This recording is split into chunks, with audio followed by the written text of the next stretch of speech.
રમેશભાઈ, તમારા પત્ની પ્રમુખ છે જી અને પૂર્વ પ્રમુખ ગોંડાજવાડાના નેતૃત્વમાં તમારા જ વોર્ડમાંથી ભાજપના 2 સદસ્યોએ વિવિધ પ્રાથમિક કામોને લઈને અત્યારે બળાપો કાઢ્યો છે.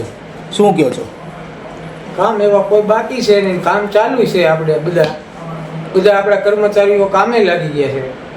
વોર્ડમાં ક્યાં કામ ચાલુ છે અત્યારે? તેમણે ગટરના ઢાંકણાની વાત કરી, સફાઈની વાત કરી, સ્ટ્રીટ લાઇટની વાત કરી. સફાઈનું, સ્ટ્રીટ લાઇટનું બધું કામ ચાલુ જ છે અત્યારે. આપણે તો અંદાજભાઈ અને 2 સભ્યો છે ખોટા છે? ખોટા નહીં, એની રીતે એ સાચા છે, પણ અમારી રીતે અમારું કામ ચાલુ છે બધા. તો કેમ બળાપો કાઢ્યો અત્યારે તમારા બોર્ડ રૂમમાં જ? એના થોડોક એનો પ્રશ્ન છે, વ્યક્તિગત પ્રશ્નને કારણે એવું છે કાંઈ?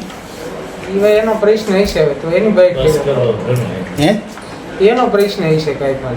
બાકી અમે તમારું એવું સ્પષ્ટ કહેવાનું છે કે વોર્ડમાં કોઈ કામગીરી બાકી નથી, જે કામ ચાલુ બાકી છે, છે ચાલુ છે. કામગીરી બાકી છે એ બધી ચાલુ છે. એ કે કામ થતા નથી, અમારી ના ના રજૂઆત ચાલુ સાંભળ, જ છે, કામ બધા ચાલુ છે. અમારી રજૂઆત સાંભળવામાં નથી આવતી એવું કહે છે. ના ના બધાની રજૂઆત સાંભળવામાં આવશે અને સાંભળી છે.